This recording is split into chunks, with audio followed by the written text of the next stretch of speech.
Yeah, I really appreciate you obviously taking the time out today to obviously talk to us for Rainbow LACES and obviously for being the EDI LGBT ambassador for the club, the trust and for Invicta. What does that role involve? Where do you see it sort of going? I've only recently took up the role, but it's just really to raise awareness for the LGBT community, equality, and to raise awareness for discrimination in football. I think, especially over the last season or so, I think it's been stepped up a lot, and we're moving in the right direction. Still a lot to do, but it's just working with the community, working with yourselves, and raise awareness for the football fans up. Yeah, that's awesome. I think it's really, really powerful. It's something that I've talked to Michael about a lot down the years in terms of having that representation from within the professional game. So to have somebody, I'm a Charlton fan of 20, 22, 23 years or whatever it is for my sins. But to have somebody from my boyhood club supporting the cause, I think is so powerful. The club and the trust have a long history of fighting inequality, discrimination, racism, all the kick it out campaigns through the 1990s. It used to be in the East Stand when players used to throw their t-shirts and used to try and grab one, but then did. So I was always present at those games, and obviously nowadays, as much as racism is still a massive issue, homophobia in particular is the key issue that seems to still be present within the game. To have the club and the trust not only support an LGBT football team, but to actually formally affiliate, something that's, as a Charlton fan, an openly gay man in football is something that I'm always going to be proud of. What message do you think that sends out to be the first one to do that? I think it's a great message. I think, like you said, especially since I've been here, the club have been very good with promoting homophobia, discrimination, racism. They work with the community well. They probably have the best campaigns in the football clubs I've been involved in. So for you to start your own LGBTQ community alongside Charlton, I think sends a great message. I'm sure a lot of other clubs will join the party, and hopefully the whole football league will do the same, and then we can move all together in the right direction. Yeah. And it's interesting you say that, because obviously since we were formally affiliated in 2017, there's been a lot of other EFL clubs around the UK that have seen what's been happening and have done the same thing. Obviously Rome was one of the most recent ones. So, we now have our LGBTQ plus South-East London Derby. We still beat them yet, so there's a Charlton tradition there. It's really, really powerful. Obviously today's Rainbow LACES Day. What do you think that means to the club and the trust? I think that's been a big thing in football for a good few years now, really. So, like I said, it's just to raise awareness, because there's a lot of football fans out there that don't get what football clubs are trying to do. So, Charlton have always been good with the Rainbow LACES campaign. But I think Football League as a whole, and even the Premier League, I think, especially the last few seasons, they've took that on board and tried to move that in the right direction. It's just to send a message out there that no discrimination at all is acceptable, homophobia, racism. And I think we are moving in the right direction, but there's still a lot to do. Yeah. And is that something that you've, as a professional footballer, you must hear things when you're football fans are terrible at times, but you must hear things being said.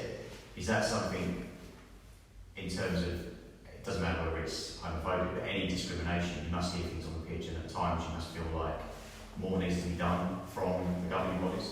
Yeah, definitely. I think it is hard for the governing bodies, because I think 99.9% of all football fans are fine. There's always one or two idiots, which is going to be very hard to stamp out completely, which we need to do, but I think it's going to take a lot of work to do that. But I think football fans on the whole appreciate the message we're trying to get across. They're on board with the message, but you're always going to get one or two idiots in the crowds. And like you said, we do hear stuff, but as a footballer, you try and just block that out. So we need to do more, but we are moving in the right direction. Yeah, and it's true, like, in terms of, it's not just the governing bodies, more needs to be done across the board. It's something I talk about all the time, is that it's from the top down, but it's also from the bottom up, and that's why we're really proud that we're a grassroots football team, and we're trying to make that impact. And I'm not sure if you're aware, but we've recently set up a second team that's entered the North Kent Sunday League. So it's the first time there's an LGBT inclusive team in Kent, which is, I'm a Kent boy. It's quite a difficult area to be different, let alone be openly gay. So we're making massive inroads in that league. Which is great for the council, but it's also great for the club and the trust to have that visibility. Yeah.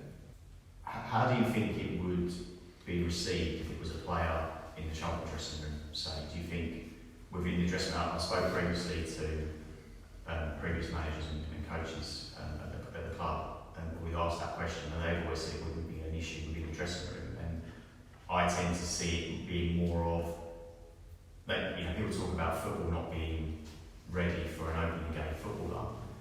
I think it's more the fan base rather than within the club. I just wonder what I agree with that. I think, especially with every team I've been involved in, there wouldn't be a problem at all. Nothing would change. I've got gay friends in my friends group back in Wales, so you treat them exactly the same. There's nothing wrong with being gay. You shouldn't have to hide who you are. So, personally, for me, from a change room perspective, nothing would change. You treat it exactly the same. But like you said, I think the main issue is certain fans, and I think that's why people are frightened to come out. It's nothing to do with their own fans. It's just if you go away, the way football is and the way some football fans are, you will get some sort of chant. And I think it will take just one person to come out, and then I think they'll stand out because everyone will join in, and they should do that because you shouldn't have to hide who you are in any walk of life, especially in sport.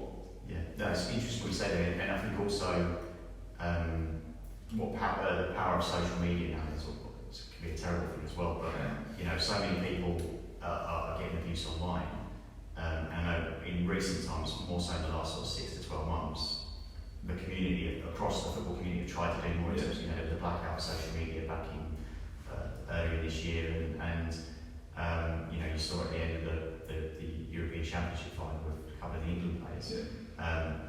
Do you support the calls for maybe some kind of governing of social media accounts? Because there's so many accounts that, you know, you guys must get messages all the time. You know, if you score an own goal and you get sent off or booked or something, then you must get that aggravation all the time, which isn't acceptable. Yeah, I agree. Like I said, it's going to be very hard to stamp that out completely, but I think Twitter and Instagram, I think they need to do a bit more to try and get these people banned. I know it must be hard to do. I don't know anything about social media or technology, but you can't have people abusing you, being racist, being homophobic. But I don't know how you stop that really, because you can give someone a lifetime ban, but they just get another email, and so I don't know how they need to try and stop it. But I don't know how they're going to go about that, but they do need to do more, I think.